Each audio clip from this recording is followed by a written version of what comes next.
네, 오늘 우리가 함께 나누실 하나님 말씀은 신약성경 야고보서 4장 11절부터 17절까지의 말씀입니다. 신약성경 야고보서 4장 11절에서 17절까지의 말씀입니다.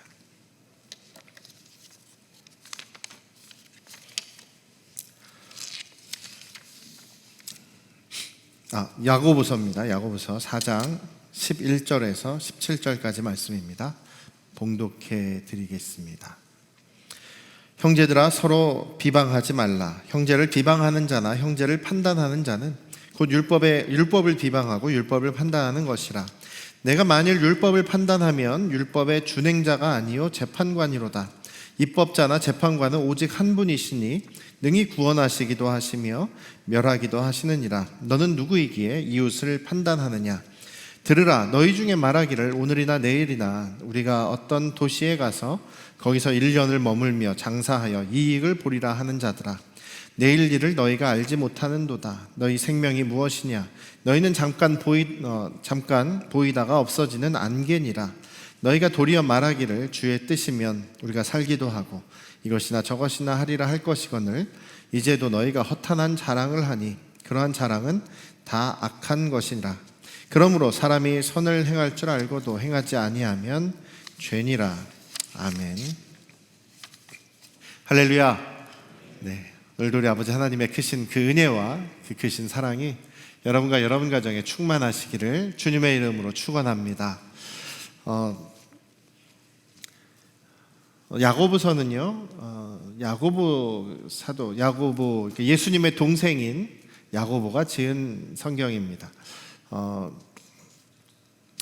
예루살렘 교회의 가장 중요한 지도자 중에 한 명이었던 야고보가 쓴 편지이죠. 이 편지는 신약 성경이 27권의 신약 성경이 있습니다만 그 중에서 가장 먼저 쓰여진 그런 편지로 알려져 있습니다. 이 편지는 예루살렘 교회가 세워지고 예루살렘 교회가 시작된 지 한 10여 년 정도 지났을 때, 한 주후 43년 정도 그때쯤에 쓰여진 편지다라고 알려져 있습니다. 야고보가 쓴 편지는요, 이 편지가 쓰여질 때 1장 1절을 보시면, 야고보서 1장 1절을 보시면 이렇게 기록되어 있습니다. 하나님과 주 예수 그리스도의 종 야고보는 흩어져 있는 12지파에게 문안합니다 라는 말씀으로 이 편지를 시작하고 있습니다. 흩어져 있는 12지파라고 한다면, 그러니까 예루살렘이 아니라 그 예루살렘 바깥으로 세계 여러 지역에 흩어져 있는 유대인 그리스도인들에게 쓰여진 편지다라는 이야기죠. 유대인 그리스도인들에게 지금 야고보는 이 편지를 쓰고 있습니다. 예루살렘 교회가 세워지고 한 10년 정도가 지났을 때에, 그때 예루살렘이 아니라 흩어져 있는 유대인 그리스도인들은 지금 어떤 상황을 경험하고 있냐면요, 두 가지 큰 어려움을 경험하고 있습니다. 지금 예루살렘 교회가 세워지고 나서 조금 이렇게 얼마 지나지 않아서 스데반 집사가 순교를 당하고, 그리고 예루살렘 교회에 큰 박해가 일어났다라고 사도행전 8장에서 이야기하고 있습니다. 큰 박해가 일어났습니다. 그래서 예루살렘에 있으면서 예루살렘 교회를 이루고 신앙생활을 하던 사람들 중에서 많은 사람들이 잡혀가고 매를 맞고 도저히 그 지역에서 살 수 없는 그런 상황까지도 몰린 사람들이 많았다는 것이죠. 그래서 예루살렘 교회의 많은 사람들이 예루살렘을 떠나게 되었습니다. 유럽 여러 지역으로 이제 이사를 가게 되었죠. 이사를 가서 새로운 환경, 새로운 지역에 정착해서 살다 보니까 두 가지 큰 어려움을 이제 겪게 되었다는 것이죠. 첫 번째는 믿음의 시련이다라는 것입니다. 믿음 때문에, 예수님을 믿는 그 믿음 때문에, 예수님의 부활을 믿는 그 믿음 때문에 많은 이 유대인 그리스도인들이 주변의 다른 유대인들, 예수님을 믿지 않는 그 유대인들, 역시 유대교에 빠져 있어서 하나님을 섬긴다고는 하면서도 예수님을 믿지 않고 예수님을 거부하는 그 사람들로 인해서 시련을 당했습니다. 박해를 당하고 매도 맞기도 하고 돌에 맞기도 하고 신앙생활하는 것이 쉽지 않았다는 것이죠. 그런 믿음의 시련을 경험하고 있었다라는 이야기입니다. 그래서 야고보는 믿음의 시련을 당할 때에 너희들 기뻐해라, 오히려 기쁜 마음으로 그 시련을 견뎌내라라고 권면하고 있습니다. 왜냐하면 그런 믿음의 시련을 견뎌내다 보면 인내가 여러분들에게 생겨날 것이다. 그 인내하는 가운데 여러분들이 변화되게 될 텐데 바로 예수님의 성품으로 변화될 것이다. 그 십자가의 그 고난까지 참으시고 견디신 예수님을 여러분들이 닮아갈 것입니다. 그러니 여러분들 예수님을 닮아가는 모습이 되니까 기뻐하면서 그 시련을 받으십시오라고 얘기를 합니다. 그래서 믿음의 시련에 대해서 권면하는 것은 그렇게 많은 부분 권면하고 있지 않습니다. 야고보서 전체를 읽어보시면 믿음의 시련에 대한 것은 그냥 기쁨으로 받아라, 그리고 하나님께 순종함으로 그 믿음을 지켜가라라고 이야기를 합니다. 그런데 다른 두 번째 문제가 있었죠. 그것은 바로 여러분들이 믿음 때문에 시련을 당하기도 합니다만, 그런데 여러분들이 가지고 있는 그 욕심 때문에, 여러분들이 가지고 있는 그 죄성 때문에, 그것으로 인해서 여러분들이 시험당하는 경우가 너무나 많습니다. 그래서 야고보는요, 이 두 번째 것, 우리의 욕심으로 인해서 당하는, 우리의 약함 때문에 초래하는 그 시험들이 오히려 더 많다라고 이야기를 합니다. 그래서 지금 야고보가 편지하고 있는 그 흩어져 있는 유대인 그리스도인들이 경험하고 있는, 혹은 닥쳐 있는 그런 어려움이 두 종류라는 거죠. 믿음의 시련과 자기 스스로 자기의 욕심과 죄성으로 인한 그 시험, 악에게 시험당하는 그 시험이 지금 많이 있다. 그래서 지금 야고보 사도는 이 야고보서에서 많은 부분을 권면하고 설명하고 가르치고 하는 부분이 바로 이 욕심 때문에, 여러분들의 죄성 때문에 문제가 생기는 그런 것에 대해서 권면하고 있습니다. 이 욕심으로 인한 시험이 어떻게 이루어지느냐? 바로 교회 안에서 혹은 교회 밖에서 다른 사람과의 관계 속에서 어려움이 생기게 된다라고 이야기하고 있습니다. 지금 내 욕심, 내 죄성으로 인해서 흩어져 있는 유대인들이 어려움을 당하고 있는데, 이들은 서로 화내고 서로 다투고, 또 한 교회 안에서도 예배드릴 때, 회당에서 예배드릴 때에 부자들한테는 잘 보이려고 하고, 가난한 사람들은, 자기보다 못 사는 사람들을 무시하고 멸시하는 그런 모습들이 있다. 차별하는 모습들이 있다. 또 말로 상처를 주거나 저주하는 그런 일들도 있다. 서로 다투고 비방하고 분열하는 등 사람들과의 관계에 있어서 갈등을 일으키는 문제들을 너희들이 가지고 있구나, 이렇게 설명을 하고 있습니다. 그래서 그런 부분을 지금 여러 가지 이야기를 하면서 권면을 하고 있습니다. 오늘은 특별히 4장에 있는 말씀을 통해서 우리가 잠시 우리가 서로 화목하고 서로 예수 그리스도의 안에서 한 가족으로서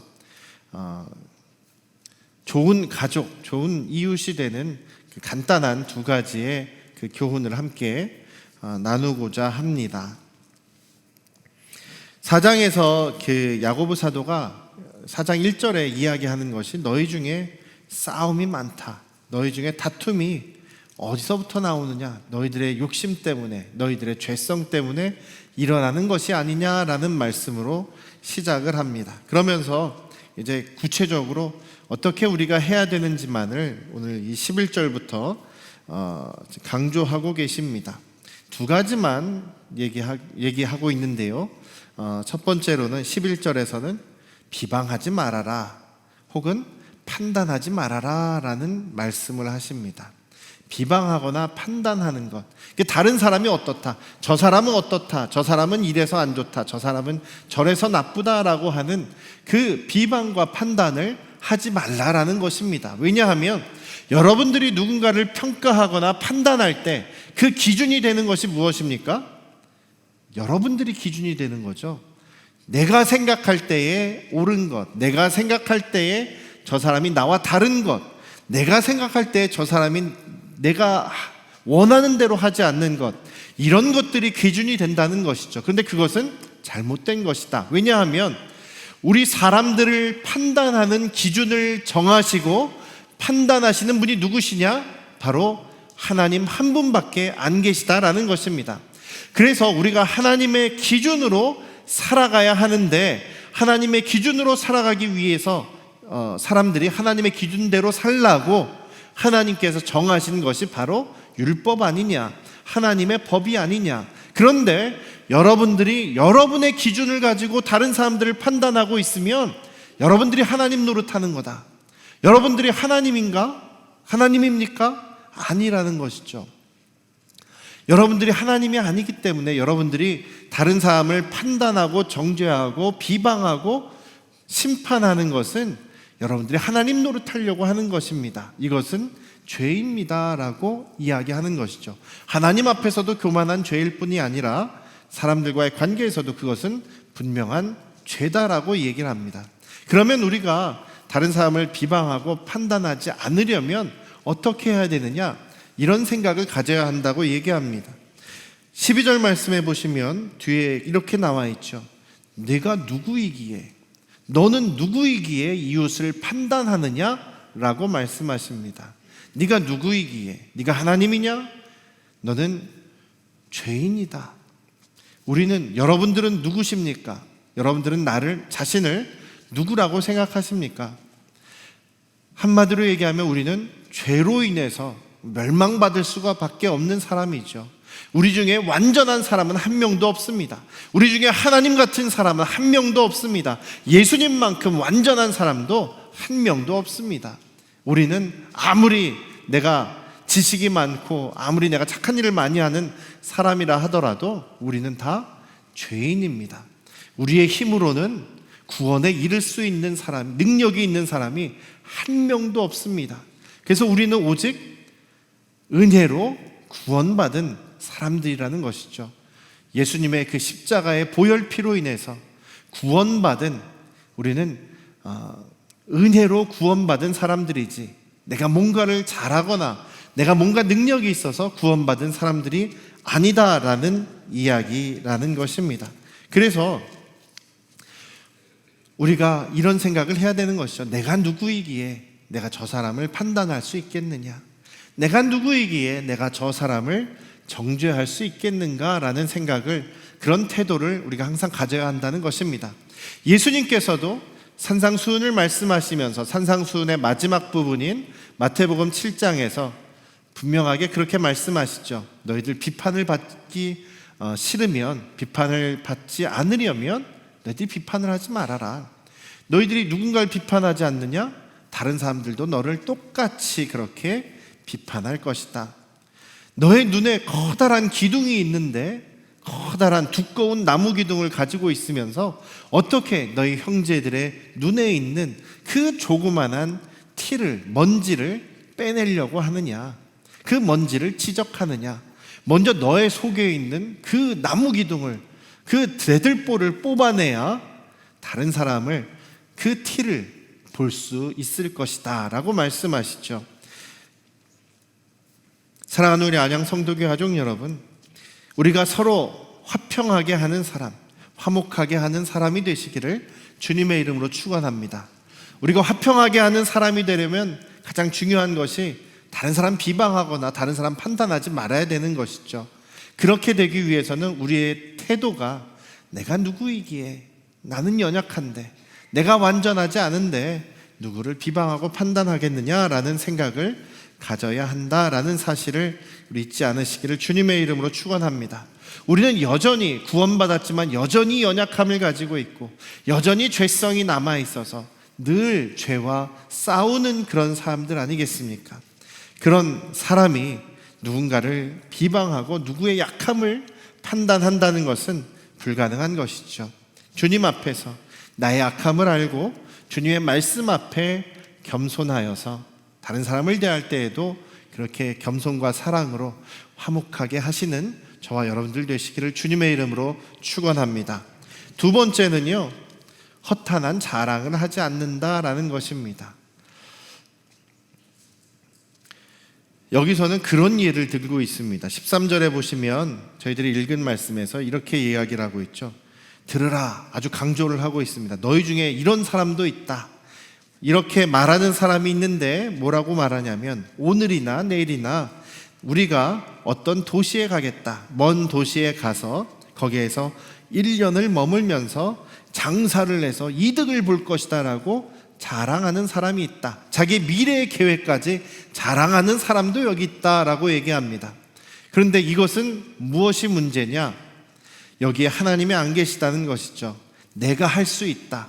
이 고대 시대에 주후 한 40년 되니까요, 이 당시에도 어딘가 먼 길을 여행한다는 것은 굉장히 어려운 일입니다. 중간에 무슨 위험을 당할지 모르는 상황이죠. 중간에 도둑도 있고 강도도 있고, 예수님께서도 예를 드시기를 예루살렘에서 여리고로 가까운 그 길을 걸어 가는 사람이, 퇴근하고 집에 가는 사람이 강도를 만났다라고 얘기하지 않습니까? 그것처럼 옛날에는 곳곳에 위험이 이렇게 도사리고 있었던 시대였습니다. 그 시기에 내가 먼 도시에 가겠다. 도시에 가서 거기에서 1년 동안 머물면서 거기에서 내가 장사를 해서 돈을 많이 벌 거다라고 이렇게 떠벌리고 다닌다는 거죠. 거기에는 내가 할 수 있다라는 생각이 들어가 있다는 것입니다. 여러분 1년 후의 일을 여러분들 장담하실 수가 있습니까? 하루 뒤의 일도 모르는 것이 우리 인간들 아니겠습니까? 지난주에 여러 가지 그런 안타까운 소식들이 있었는데, 그 중에 정말 안타까운 소식 하나는 광주에서 벌어진 일이죠. 광주에서 재개발하기 위해서 건물을 이제 부시는데, 그걸 잘못 부셔가지고 위에서부터 부셔야 되는데 밑에를 부시는 바람에 건물이 그 도로 쪽으로 쓰러진 거죠. 그러다가 마침 그 건물이 쓰러질 때 그 길을 통과하던 버스가 그 건물에 깔리는 바람에 많은 사람이 죽는 그런 일이 생겼습니다. 그 영상을 제가 봤는데요, 어떤 차는 그 건물이 넘어지기 바로 직전에 그 길을 통과한 차가 있었고, 그 버스는 그 건물이 무너지는 하필 그때에 무너져서 거기에 깔려서 많은 사람이 죽는 일이 생겼고, 또 건물이 무너질 때 바로 그 무너진 건물 앞에서 멈춘 차도 있더라고요. 이렇게 우리는 내 바로 당장의 일을 알 수가 없습니다. 우리의 생명을 주관하시는 분도 하나님이시고, 우리 앞에 인생을 주관하시는 분은 오직 하나님이시죠. 여기에서 내가 먼 곳에 가서 1년 동안 머물면서 장사해서 돈을 많이 벌겠다, 뭐 계획을 세우는 건 좋습니다만 거기에 하나님이 빠져 있다라는 것은 이 사람의 교만입니다. 여기에 교만한 사람에 대해서 뭐라고 얘기합니까? 너희는 내일 일도 알 수 없는 하나님 앞에서 한낱 안개에 불과하다, 한낱 아무것도 아닌 존재들이다라고 이야기를 합니다.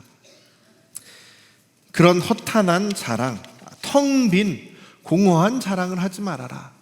우리 주변에도 그런 자랑을, 이런 텅 빈 자랑을 하는 사람들이 많이 있죠. 그런 것들이 그런 자랑들이 교회를 하나 되게 만듭니까? 점점 오히려 더 분열만 만들죠. 저 사람은 왜 저런 쓸데없는 자랑을 하는가 판단하게 만들지 않습니까?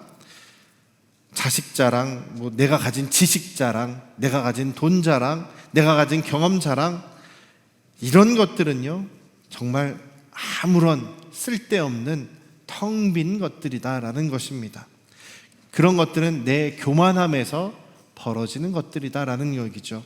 여기서도 그렇게 얘기하라는 겁니다. 15절에 있는 것처럼 너희는 이렇게 말해야 된다. 주님의 뜻이라면 제가 이것도 할 수 있고 이것도 할 수 있겠지요 라고 얘기하라는 겁니다. 왜냐하면 우리의 삶의 주인은 바로 우리 주님이시라는 것을 고백하며 살아가라는 이야기입니다. 하나님 앞에서 교만한 사람이 사람들과의 관계에서 교만한 것은 뻔한 일이죠. 사도 바울은 이렇게 얘기합니다. 갈라디아서 6장에서 내가 인간적인 면에서 보면 나도 자랑할 게 많다. 나도 자랑할 게 참 많다. 그러나 나는 나 자신을 자랑하지 않는다.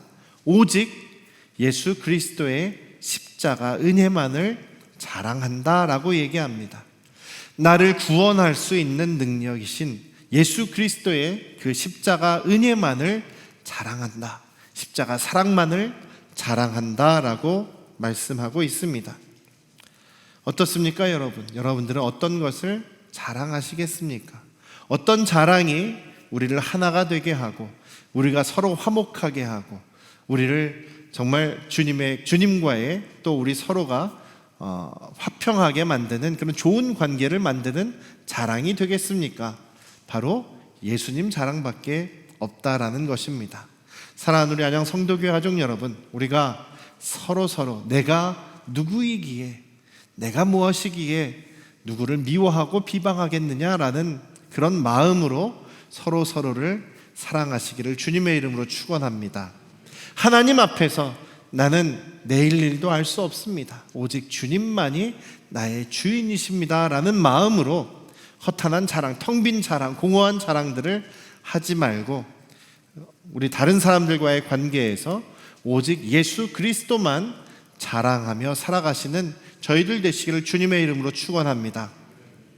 이 야고보는요, 정말 서로 화목하게 하기 위해서 참 노력을 많이 했던 사람이라고 합니다.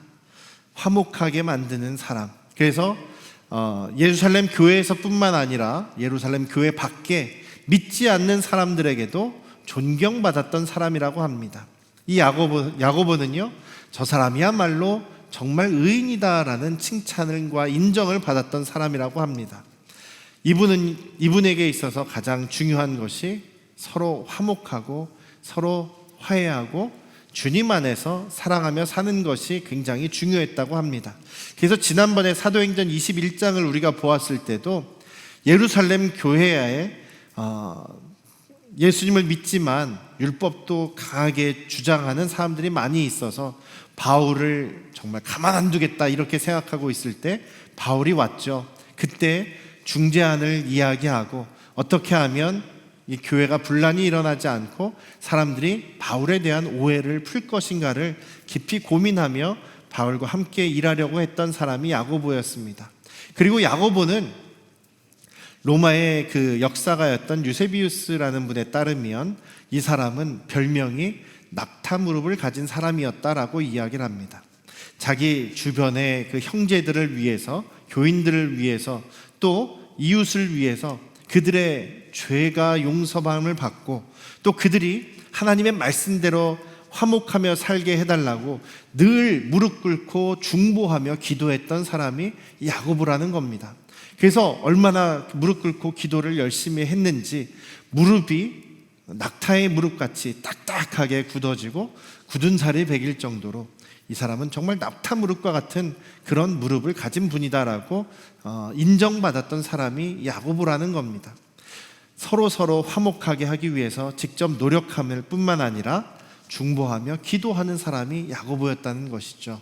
그렇기에 오늘 이 야고보서의 내용도 정말 그냥 교회 지도자가 잔소리하는 것이 아니라 이 야고보의 삶 속에서 우러나오는 그 정말 자신의 삶으로 권면하고 있다라는 것을 우리가 알 수 있다라는 것입니다. 사랑하는 우리 안양 성도교회 가족 여러분, 이 두 가지를 정말로 잊지 않으시기를 주님의 이름으로 부탁드립니다. 내가 누구이기에 다른 사람을 판단하고 정죄하고 심판하겠느냐? 하나님만이 나의 주인이시니 내가 그분의 말씀과 뜻에 순종하며 다른 사람에게 정말 헛된 자랑이 아닌 예수님만을 자랑하겠습니다. 그리고 서로 화목하게 하기 위해서, 화목해지기 위해서 중보하며 기도하겠습니다. 이런 마음으로 우리 안양 성도교회가 정말 주님이 기뻐하시고 주님이 칭찬하시는 건강한 교회, 건강한 믿음의 삶을 살아가시는 저희들 되시기를 주님의 이름으로 축원합니다. 기도하겠습니다. 아버지 하나님, 낙타의 무릎같이 딱딱하게 굳어질 정도로 늘 무릎 꿇고 그 믿음의 형제 자매들을 위해서 중보하며 기도하고 또 늘 할 수만 있다면 서로 화목하고 화평을 이루기 위해서 노력했던 야고보를 생각해 봅니다. 또 그분이 오늘 말씀하신 것처럼 내가 누구이기에 내 형제 자매를 판단하고 정죄하겠는가? 나도 은혜로 구원받을 수밖에 없는 그런 죄인인데 내가 어떻게 누구를 판단하겠는가? 라는 그 야고보의 말씀처럼 우리도 다른 사람을 정죄하는 것이 아니라 그 겸손한 마음으로 내가 나를 먼저 돌아보며 사랑하는 저희들 되게 하시옵소서. 내가 가진 것, 내가 아는 것, 이런 것들을, 썩어질 것들, 아무런 헛된 것들을 자랑하는 것이 아니라 오직 예수 그리스도의 십자가, 그 사랑과 은혜만을 자랑함으로 인하여서 우리가 서로 화목을 이루며 화평케 되고 서로 사랑하는 교회를 만들어가고 주님이 기뻐하시는 그 믿음의 삶을 살아가는 우리 안양 성도교회 가족들이 되도록 역사하여 주시옵소서. 성령께서 우리를 도우시옵소서. 이제는 우리를 죄에서 구원하신 예수 그리스도의 은혜와